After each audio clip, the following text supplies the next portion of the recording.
Umaaray ang ilang consumer ng Batangas Electric Cooperative dahil sa dagdag singil sa kuryente.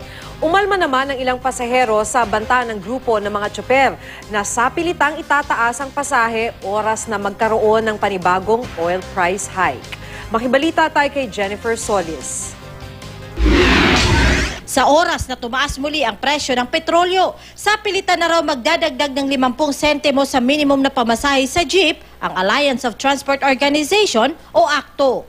Hindi po kami abusado sa parte ng tinatawag na hiling kami ng hiling ng pamasahe, kundi talagang hirap na po kami. Suportado sila ng ilan pang tsuper. Kasi tumataas ang gasolina tumataas ang diesel, tapos ang pamasahe, ganun pa rin.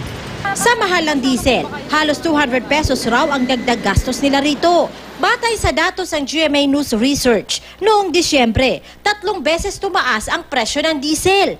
Sa kabuuan noong 2013, 25 beses nagmahal ang diesel. Pero 17 beses lang bumaba ang presyo nito.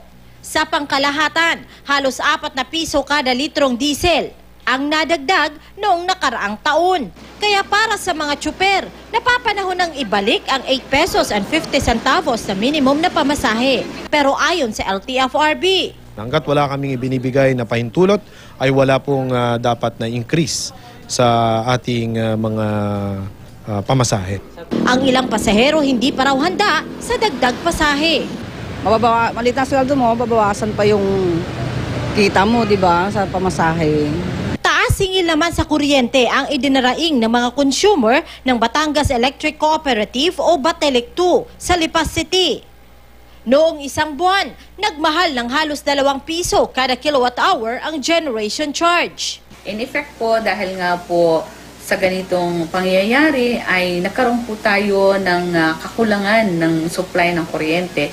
Kung ano po yung siningil sa atin ng atin pong binibilhan ng supply ng kuryente per kilowatt hour, yun din lamang po ang pwede namin singilin sa ating mga consumers.